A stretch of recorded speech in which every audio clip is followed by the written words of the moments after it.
Hello mga kaamag. Ngayon po ay magre-repair tayo ng mushroom fruiting bags. Minsan po kapag nagtanim tayo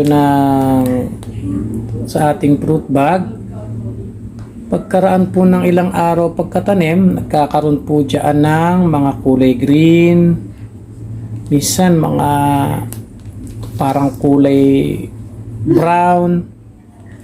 Minsan naman po may itim, sobrang itim. Yan.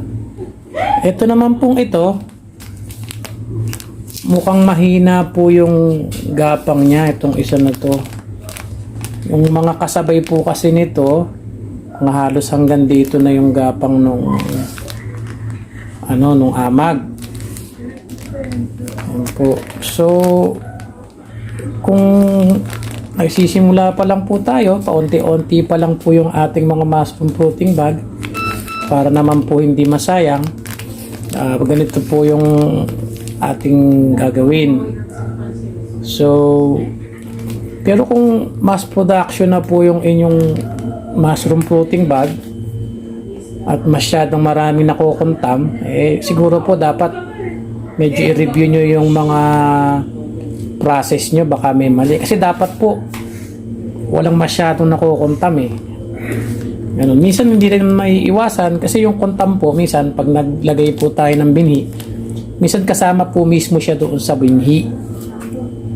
Minsan naman tinatangay ng hangin, minsan nasa kamay natin, ganyan.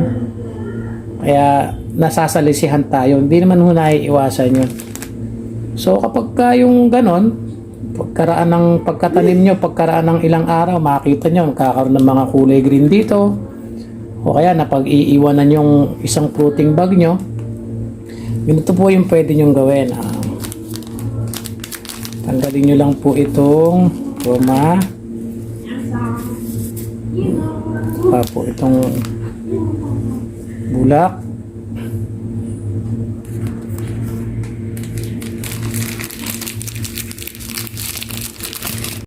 Pagka nabuksan nyo na po, putputin nyo lang po ng tinidor. Yung tinidor po, mas maganda po kung punasan nyo ng konting alcohol. Tanggalin nyo lang po yung mga hindi ka nais-nais na mga amag na nakikipag-agawan doon sa ating tanim.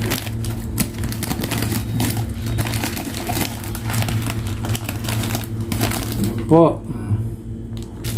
Tanggalin nyo po. Tapos ibalik nyo po yung tanggalin na natin yan. Ang gamit ko pong ay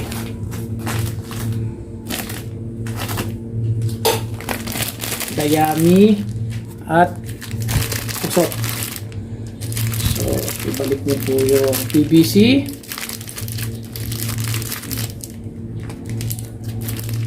Bulak.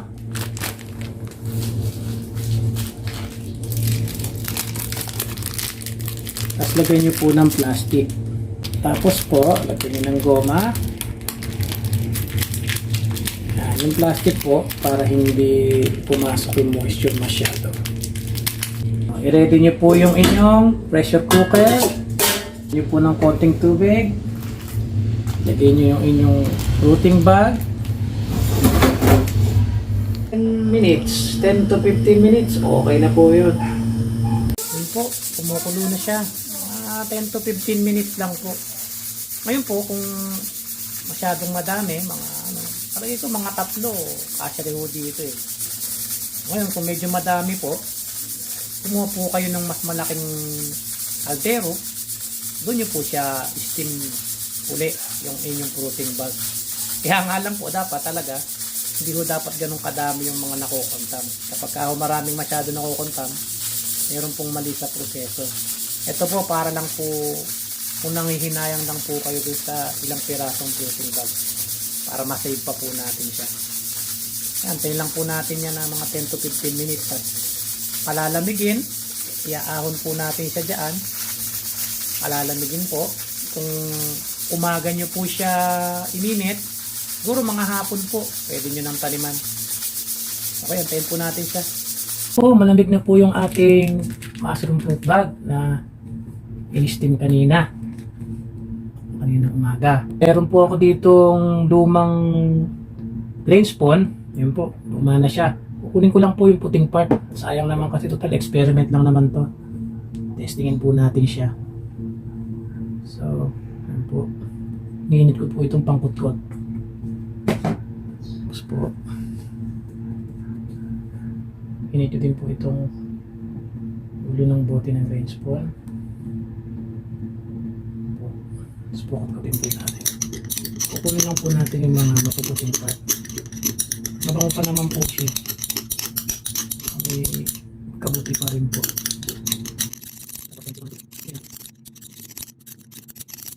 Lagyan natin. Tapos po, alisin po ito. Huwag nyo na pong alisin yung pangkutkot doon. Alisin po natin yung bulak.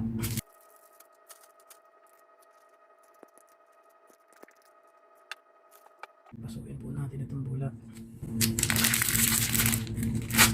Kalis po natin yung grain spawn.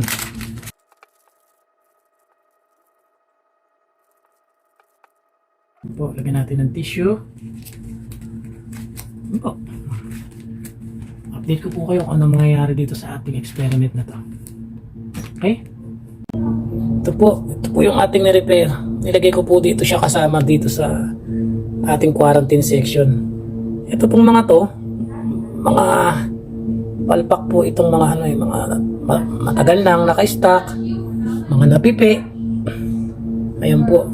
Pero tinaniman ko na rin. Ayan po, magapang naman po. Ayan po. Malapit na nga po siya sa bawat lapag eh. Ayan o. Mamumunga pa rin po yan. Okay naman. So ito po yung aking quarantine section. Dito ko po nilalagay yung mga ini-experiment ko. Ito po mga mapapag na mo ngayon. Pwede pang pangkain-kain natin yan. Yan. Okay pa naman po yan. Mga hindi lang masyado maganda yung pagkakagawa ng fruit bag.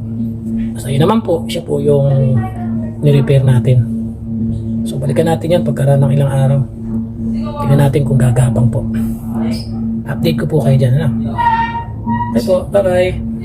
Ito po yung ginawa natin noong August 22. Ito po, ayun po oh. Ito po yung mga F0. Ayun po, sinulatan ko siya. F0.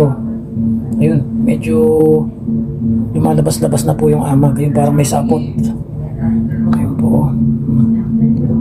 Ito naman po, yung mga F1. Ayun po oh. Marami po tayong nilagay dyan. Yung mga luma po nating F0 at saka F1, dinamihan po natin yung lagay. Ayun po oh. Kinakain na po niya yung sorghum. Ito po, August 22. Ayan. Ito pong isa, August 24. Mukhang mas mauna pa itong August 24 natin na F0.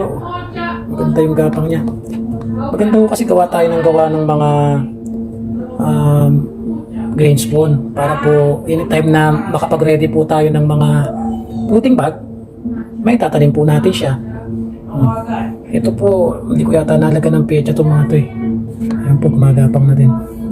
Ito po yung mga kasama doon sa mga F1 na in-experiment natin. Ayan po. Gumagapang naman po siya. Tingnan po natin siya. Magtutuloy siya hanggang doon sa ilalim. Ayan po. Kailangan po gawa tayo ng gawa habang nanonood ng TV. Luto ng grain spawn. Para kapag yung naka-ready na natin yung mga substrate natin, ayun po, pwede na natin siyang itanim. Ito po yung mga ginamit ko dito, yung mga lumang ano ko din eh, mga lumang grain spawn ko din po na hindi agad na itanim. Ayun po, gumagapang naman po siya. Ayun po. Tignan natin kung ano magiging resulta. Okay po, basta kailangan lang tanim tayo ng tanim. Sabi nga po eh, pag may tinanim, may aanihin. Balikan ko na lang po ulit kayo kung dito sa ating mga tanim na to. See you! Ayun po, mga kaamag. Ayun po yung i-repair natin isang araw. O, mga 1 inch na po yung gapang ng ano niya. Nung ni-repair po natin yan, August 26. Dito po siya, kasama siya nung sa quarantine group doon. Oh, ang ganda ng gapang. So, 26, 31 ngayon, 26, 27, 28, 29, 4 na araw. Ayan po. Ganda ng ano niya. Kaya po, kung bago lang po kayo na nagkakabuti, tapos gumagawa po kayo ng mga grain spawn, huwag po kayong malulungkot kapag kayong medyo nagkaroon ng kaunting contamination sa ilalim yung inyong grain spawn. Hindi naman contamination, yung parang hindi lang tumuloy. Ayan, katulad po nito, hindi tumuloy. Pero nagamit ko po yung mga mapuputing part niya. Ibig sabihin, buhay pa yung amag nun. Hindi ko na lang kukunin yung mga nasa ilalim. Kasi gagamit pa naman niyo po yan. Tulad yan, pang repair. Pag gusto niyo mag-experiment, ganun talaga, kailangan trial and error tayo dito. Tapos tanong din po tayo doon sa mga eksperto kung paano mga magagandang diskarte. Ayun po, antayin na lang natin siyang mag-fully colonize. Ramified pala. Yan. Fully ramified. Yung aabot na po yung kulay puti na yun doon sa pinakalapag, sa pinakailalim. O, pagka ganun po, malaman mo bunga na yun. Okay po. See you again.